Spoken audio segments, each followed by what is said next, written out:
Oh, lads, check out Trigger. Launch He's right there.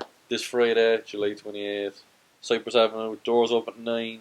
DJ until 2:30 for the party. Go on, kid. Free entry in the door. Yokes and smokes and drink a bay. Go on, kid. Do you know what I mean? People keep asking me about tickets for this. Normally Cyprus Avenue do tickets, but this is free entry in the door. It's not that. Because he'd be sound like that. Do you know what I mean? Like, you have to do it. But it's not that. It's like some people do free entry gigs when they start out and stuff. But I just want everyone to experience this. I don't want them to have a reason why they can't come in and say, like, you know, they could be after finishing work and something happened with their wages and they're like, oh, I was looking forward to it, I can't come in. It's free entry. Come in. I forgot to tell you, I'm actually washing my hair on Friday. Really? Yeah. Yeah, silly.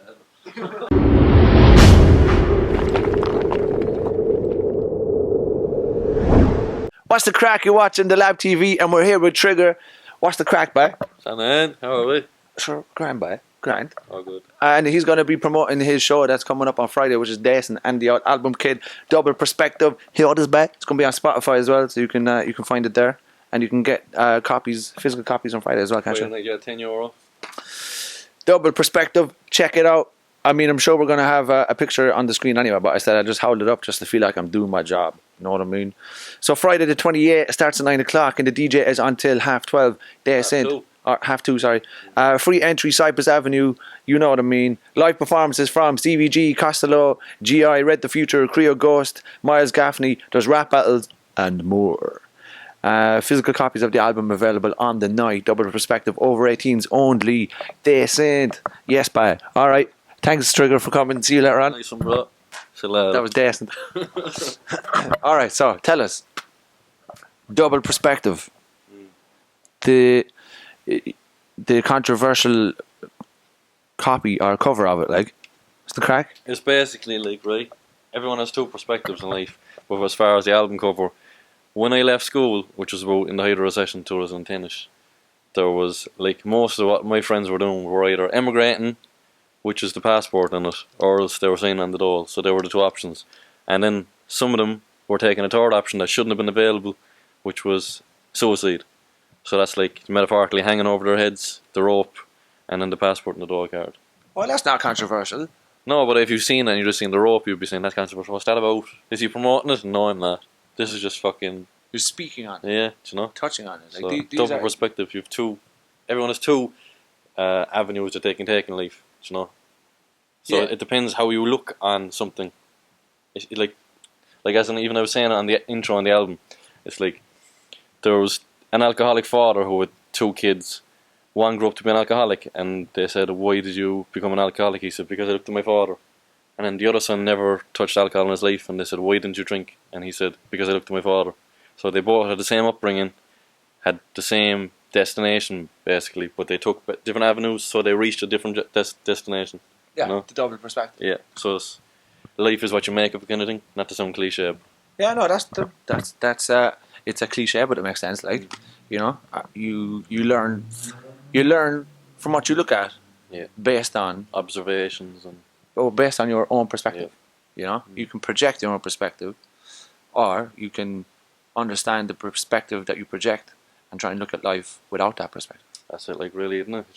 It's all about the journey to reach the destination. Yes, it is. So here, so tell us about the first track. Opening credits, by what's that song? Credits, that's just the intro. That's just me talking for about a minute with inspirational shizzle. Yeah, decent. Tell us about Tales from the North Side featuring Myles Gaffney. Shout out to Myles Gaffney, kid. Go on, actually, well, he's got his own song called North Side Till I Die. So we remixed the beat. It's a different beat. Umbukalana's on production, and we got Myles to sing the same chorus in this one. Because that's a very popular song, North Side Till I Die. So then we just got him up in the studio. Tales from the North Side. It's just basically me rapping over the three verses, and then him decorating his own piece on it. Cool. So what are the Tales from the North Side? Well, in this song, it's just kind of more of an upbeat song. It's just about, you know, like, bird's eye view, shout outs to, you know, the neighbourhoods and the happy things, you know, the good things that go on there. Whereas in the other part of the album, like Devil's Playground, with the song I Done With Yourself, is kind of more of a retrospective of you know, the drug element and, you know, the bad side of it. So it's like, that's why another thing is double perspective and bringing two sides. Like for the first, is it like 6 or 7 songs, they're kind of more upbeat, kind of positive songs, and then for the rest of the songs that are kind of more, not depressing, but, you know, somber and, you know, with more feeling into it. So that's double perspective. Oh yeah, so you're promoting the light and the dark. Exactly, yeah. The two things, which is decent, buddy. I see you got some decent features on here. So you got Myles Gaffney. Myles Gaffney, yeah. You got Harry J. Harry J, yeah. He's a sick singer, reggae artist. He's sick, is he? Yeah, he was up in get better COH soon, there boy. last Hope you'll get better soon. Oh, the good sick. He'll be there sorry, at the... Sorry, the hip hop sick, sorry. He'll be there at the album launch as well performing. So a few songs, so... Shout out to Harry J, kid. I hope you get better soon, do you know what I mean? I see you've got a song called Recognized featuring Kreo Ghost and Red the Future. Yeah, which will be the first music video off of the album. That should be... Probably will be online on YouTube by the time this interview comes out. Decent, We got cuz. Kreo on the production on that one. It's very new style, kind of trap music, kind of a buzz to it. So Kreo's decent, boy. Shout out to Kreo Ghost and Red the Future, and shout out to Flowstate Movement. Flowstate. Go on, kid. Ain't no state like Flowstate, you know what I mean? I was up in Waterford shooting that music video with T1 Productions. Liam, shout out to Liam. Go on, Liam, kid. Cut. That's it. Golden Harmonics. Golden Harmonicas, that's Buckle Donna. Anyone knows any of his stuff from back in the day. He used to play harmonica. He has 2 harmonicas, plays them at the same time while he beatbox, which I've never seen before. He had a video on YouTube before with B Wonder. Shout out to B Wonder. Shout out to B Wonder, kid. I've went viral before, so he's never actually recorded it in the studio, so we got him in the booth to do it, and then just I'm laying a verse on it, so it's kind of like 2 minutes. It's like a little interlude, but it's nice to just, you know, break up the album. Yeah, that's cool, boy. Kind of live. That's decent. Shout out to Buckle Donna as well, boy. A big shout out to Buckle. And tell us about Double Perspective featuring Ophelia. Shout out to Ophelia, boy. What a powerhouse. Yeah, that's Buckle on is on the production on that. As again, most of his other stuff on the album is kind of more, I'm not going to call it 90s boom bap stuff, but it's more traditional hip hop, whereas this one is kind of more on the trap music kind of buzz. You know, it's modern feel to it, and Ophelia decorated brilliantly, as she always does, with a nice chorus as well. So yeah, she's decent, boy. Legoland featuring Harry J again. Legoland, that's kind of a political song about oppression and just rising up against the odds, and I think that's the first song that I actually wrote at the time the album was in production. Well, we're recording it the last, say, 6 months, nearly every day, to get everything crisp and sound, getting features like yourself in and everyone else. But I've been writing to the lyrics for most of 2 years, so that was I think that was the first song that I actually wrote, and I'm passionate about that song, the topic and everything. So decent, boy. Supply and Demand featuring myself. Shout out to myself. Go on, kid. Shout out to Bubba, always the best. That's kind of just like it's from the perspective of the dealer. It's like it's not like 10 Crack Commandments, but it's that kind of buzz. You know, it's not like I didn't have that in mind when I was writing it, but it just turned out that it was that kind of you know, the rules and regulations of the dealing trade. It's from someone who would do that, their perspective. Keep your business your business. Yeah. As a business. Never get high in your own supply. Yes. Yes. Yeah. Same as a cook shouldn't eat all his own food. You know what I mean? Unless it's very tasty. You know what I mean?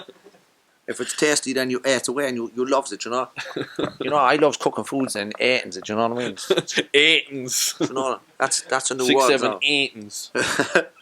9, 10, 8. No, never mind. Tell us about Live to Tell the Rhyme. Cuts by DJ Jus Me. Shout out to Jus Me. Man, Yeah. you got some decent features here, man. Yeah, and you know, the best of them. That was I put up a video on Facebook just of myself spitting a verse into the camera. It was actually from that song, Live to Rhyme, to Tell the Rhyme. It wasn't that at the time, it was just a free verse I done, and I got like major views on Facebook. So I wanted to actually put that on a beat and record properly. 7 views. Fuck y'all, 7-day theory. Yeah, that's 7 more views than I ever got. Nah, I got like fucking thousands. I was joking. But yeah, fucking Just Me that great now, and he's going to be DJing on the night of the album launch as well. Sweet, boy. It'll So- be decent night, boy. One of my favourite DJs. Mine as well. Observations featuring Jambo. Shout out to Jambo Kid. What did you observe? This was a kind of a personal song. It was just about growing up and some of the struggles that I've maybe gone through since making the last album. I went into kind of a buzz where I was depressed and stuff, and you know, not being productive. And then there was one day that I was just like, It's alright. It's alright. We're okay. Nah, it never went far enough to. I was never like suicidal or anything like that, but it was just like, people suffer from depression, and it's kind of a topic these days that people are talking about a lot. I had that in my mind, that song, a long time, but I just thought it was right to put it out now. Got Jambo on the feature on the second verse in it. Read the Future on production. Sick track. Shout out to the future back. Went to Jambo studio in Dublin. All clear records. Shout out to Jambo. Getting an awful lot of shout outs everyone today, and that was good to get that track done as well under the belt. It's good, man, that you're speaking about depression too, because I went through that myself recently enough, and I've come out the other side. I mean, people could probably tell from some of the stuff I've done with Labtv in the past, I was depressed off my head from just the way I was. Like. Depressed off my head, that's Irish slang. Yeah, you could just tell. He wasn't actually off his head, he wasn't coming in out of his head. No, I was just depressed. You could probably tell it. What's the crack, you're watching Labtv, how we keep it. But it's like, even some of my friends there who are the happiest people in the world, and like, then they were like that they never understand depression until they actually, like, I'm not going to say got it, but you know what I mean? As they went through the depression, and then they came out the other side, and they were like, they had a new, found meaning on life, really. Yeah. I feel after that stint, I mean, I stuck around for a little bit, like, a long time, and it's given me a whole new perspective on the depression and mental health. The day that kind of changed me was like, I was for weeks on end, just staying inside, not really talking to many people, and I was just sitting there, and then one day I was like, fuck this, and I walked into town, and I was just seeing, everyone was going about their day, and it was just kind of like, it made me realise, there's so much going on in the world, and so much to actually, be appreciative and to experience it. And then there was me just, like, if you could live your life like that, when you were just sitting in a room with the curtains closed and just watching telly and eating shitty food, and making yourself feel worse. It's kind of like, it just opened my eyes to even just walking into town and just realising, life is like what you make, but life is short. Like, you have to get out there and experience it, and then that's kind of what actually just made me like, fucking hell, I want to, make the album and put my imprint on this Irish hip hop thing. Isn't it decent that you went through it then in that case? Well, yeah, 100%, yeah. Because in Buddhism, they speak of it this way, as if negative experiences aren't bad. We're just taught that they are, but they're not bad because they're great teachers and motivators. Yeah, definitely, I agree with that. Yeah. If you feel down for long enough, you get sick of feeling down, and you're like, I want to do something great. And then you go and you do something great. Yeah. Or you just change how you feel on the inside. Yeah. And you get a whole new lease of life and perspective. Yeah. And it's good too that people are actually talking about it a lot more than they used to. People used to bottle it up, and from what I've noticed, even people who might have taken their own life from depression, you might have never known that they felt that kind of. You might get certain things, but you never would have thought that it was that deep.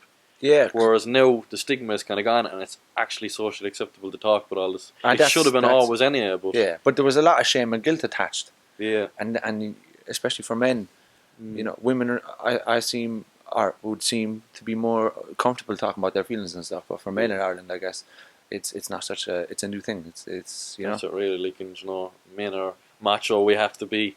This image of something we can't be, like, not small or something. The way people think there's an image of when you're small, when you're weak, but that's not the case. I think if you speak on being weak or feeling weak, it makes you actually stronger. It's actually incredibly strong. It's about vulnerability, really. Like, if you're feeling vulnerable, if you're comfortable enough to talk about it, like, yeah, and if you're afraid to share your vulnerability, then that's a hard place to be in. But if you could share your vulnerability, if you have someone who can accept your vulnerability and you share it with them, and they share theirs with you, then that's how you truly connect to people. Yeah, I guess. I mean, I'd be fairly openly vulnerable anyway, I guess. I'd be kind of the same. I think all artists in a way are slightly sensitive, as in, like, from my own perspective anyway, is like, if there's negativity around me or surrounding me, I seem to, like, absorb it, and sometimes I absorb it. Same. So it's kind of like, I think that maybe that's where the whole artist thing comes into, like, narrative is most of my stuff, so I kind of see, like, some things other people mightn't see, or if I walked into a room and if you were feeling down, for some reason everyone else it could be a party and everyone else could be, like, talking and happy, and then I could be kind of more drawn to them and saying, like, I'd notice that you're not yourself, whereas other people wouldn't. I don't know what that even is. I'd be the same. There's that. Yeah. That would touch on being an empath, someone who can feel where someone else is at. Yeah. Feel intentions. You know, I was telling you earlier on, like I can feel intentions sometimes. Like, And sometimes it feels kind of like a burden because it's like, you know, like sometimes you could be going through your own shit, but then it's like you want to help out or you want to, you want to just make things better for someone else. yeah, and sometimes it's good to do nothing and just pull back because if Yeah. you're not in a place to help them, don't. That's true, you know? yeah. I've learned like if someone doesn't ask for help, You're not going to get it. Don't push it. You know, Yeah. if someone isn't asking. But it is good to talk about stuff, you know, like anyone who's, like even people that I don't know on Facebook now, since, you know, a lot of my songs will be that kind of way that people have reached out to me and been like, you know, they actually talk to me about certain subjects that they probably wouldn't even talk to their, you know, close friends. Yeah, yeah. So it's kind of like, I suppose there's a responsibility part of it when you're an artist. Yeah, there is, but when you're any sort of public figure as well, like even if you're just a parent as well, you're totally responsible That's it, yeah. for how you help and cope and deal with people who are feeling vulnerable and down and out. Like, decent. So tell us about Devil's Playground featuring Devil's myself. Playground featuring Bubba. Shout out to Bubba wherever you are out there. Shout out to go on, Bubba Kid, fair play to you. As I was saying, that's kind of the more dramatical side of maybe North Side. You know, street stories, crime element, nighttime kind of picturesque kind of stuff. Yeah, I feel that. Yeah. Devil's Playground, like. Sure, you wouldn't have done the song unless you felt it. Sure, it speaks. It's, you know what I mean. I was like, yeah, what's that tune there? I'll sing there. I'll sing on that one by go on, kid. You've got Matter of Pride featuring B Wonder and Buccal Donna and Ophelia. What a fucking powerhouse of a song, boy. That's a song that was kind of underway for a long time. Matter of Pride, we had B Wonder's verse first, and then he starts off the verse with a question: would you risk your own life for a matter of pride? So then we kind of develop that into the whole topic of the song, and it's just about basically B Wonder, Buccal, and mine about basically three different stories about, you know, a matter of pride. Like, you know, you have to. It's a matter of pride, really, you know. So is that kind of like trying to say when pride is a bad thing? Well, it could be, like, as in B Wonder's verse now, he's kind of talking about how there was a guy and he was quiet and he was sick of basically taking shit off of people, and it was like, you know, it was a matter of pride, like, and then he just kind of exploded out of nowhere, and, you know, he ended up getting shot. Whoa! So that went from 0 to 100 real quick. Yeah, you know, so you'd know when you listen to the song. It's a good song. Cool. I can't wait to hear it. Especially B Wonder is one of my favourite. When I was growing up, I was used to listening to him. So yeah, man, he's there. He's slow stick back. Tell us about Soldier's Story featuring the Outlaws and Ophelia. That's decent, like the Outlaws. Go on, the this Outlaws. is probably my proudest accomplishment on the album, to get the Outlaws on a song. I supported them 2 years ago in Tivoli Theatre. Met them backstage, chatted for a few minutes, nothing major. They were passing around blunts and like, "What's up, man?" Some fellas. And Hussein Fatal, out of the Outlaws, just 3 members of Outlaws remaining. There's Hussein Fatal, Idi Amin, and Young Noble. They would have been on songs like Hit 'Em Up, Hail Mary. Majority of Tupac's kind of. All my childhood songs, by. Yeah, like, so I would have been obsessed with them growing up. That's how I actually started rapping. I used to listen to these songs, and I think I used to write them down when I was about 12 or 13. Same here, by. And then just like rap them, you know. Yeah. So Hussein Fatal died in a car accident 2 months after I met him. Ah. So that was, you know, like, because he was one of my favourites in it. But then I was chatting to him online, nothing really big over the last couple of years, just, you know, small bits here and there. And then we were talking about doing a song, and then one day I was chatting to Young Noble about doing the song, and then he was just like, "You ready to work?" And I was like, "Yeah, hell yeah." And he was like, "Send me your number, I'm gonna hit you up." Wasn't expecting a phone call for months or weeks or anything. Like, following morning, he rang me. I was like, "What?" You know, I've been on the phone to someone like that who grew up, listened to, like, at his level, you know, with Tupac, and just even himself as an artist. And he was in the All Eyes on Me movie around the same time for a few weeks ago. I was on the phone to him for about half an hour, I'd say, just chatting about his relationship with Tupac and the song and, you know, the movie now and all that. So he asked me to send over a beat. He goes, "Hey, just make sure it's hot." And I was like, "Yeah, no doubt it will be." Got Buccal Donna on production for it. Made a beat for that. And basically, that's how the song came about. That's pretty savage, by. Yeah. Fair play. Put it there, look. Go on, kid. Spot it. Shout out to the Outlaws, kid. And so next one you have No Road Leads to Home featuring Nicole Desmond, which we listened to earlier on, and damn, that's a decent tune. Nice one, yeah. That'll be, I'd say, the next shout out video. to Nicole Desmond too. Shout out to Nicole, and she's over in Oz now. But your voice is like mother's milk. Pint of Guinness. It's decent, beautiful, natural, gorgeous. I was delighted.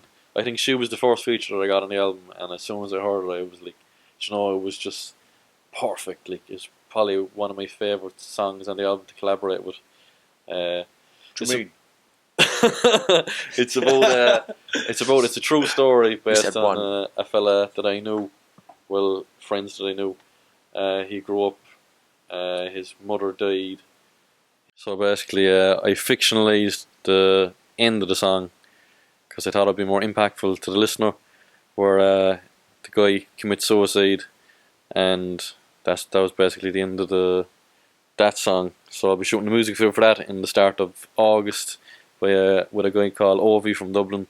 So I'm looking forward to get that out there as well. It's kind of like something along the lines of, if anyone's fans of my music, like Top Gear, you know, that kind of a heartfelt kind of a song about something that's been personal to me, like in Top Gear. That was a true story of someone that I knew as well.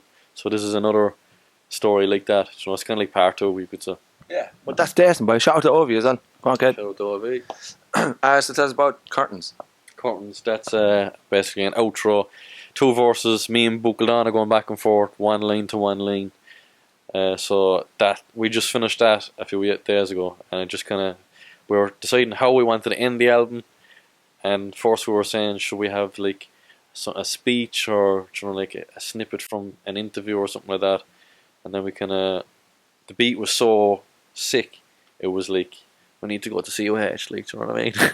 Again, the beat was so like pure Mob Deep kind of a, you know, live performance style that we're like, we might as well use it, you know, and perform something on it. And we wrote 2 verses, and it turned out brilliant. When you listen back to it the last couple of days, it was, I'm going to say this for nearly every song on the album, but it was one of my favourites. Man, there's no point in doing something you don't love to do, like. There's no point in putting something out there you're not in love with. Like, I'm not being cocky, you know, and I know everyone probably says it when they finish something, but like every song on the album could be a single, I think. As in, like, every song is strong, there's no filler songs.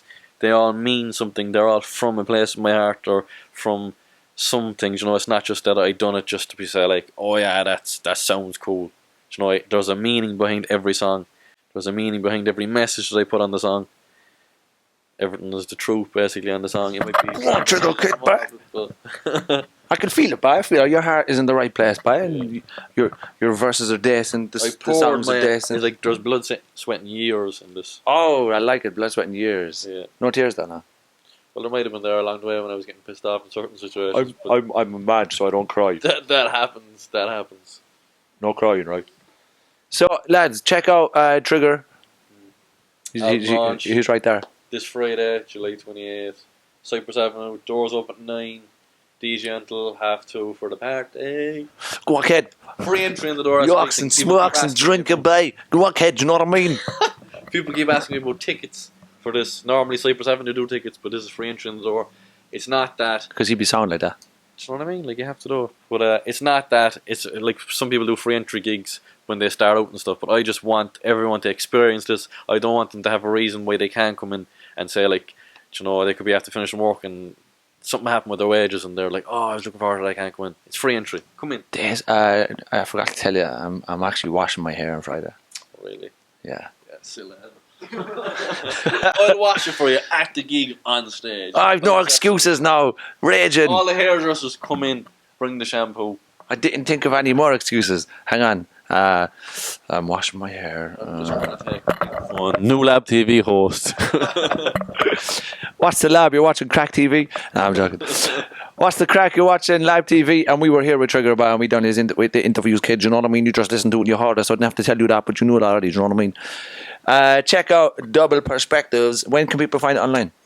Online, I'll probably have it on next week on Spotify and Bandcamp, etc., etc. I just want to get the physical copies out first, just for people to buy it, like, you know? Yeah. Just in case no one be fucking buying the CD now and putting up online, I'll come after you, like, I know people. Don't be pirating that stuff. It's copyrighted to fuck. Do you know what I mean?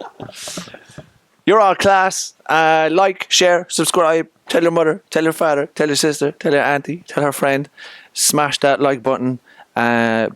Give the old video a couple of likes there as well. Your screen now though when you're smashing the like button. Yeah, just hit it up. Your mum sub it. She'll be like, "Oh, you're not going to the gig now. Look at the fucking laptop." Why'd you do that? Like, do you know what I mean? Just subscribe. That would be decent. Yeah, and tell your friends and share the video and support local because local is mint.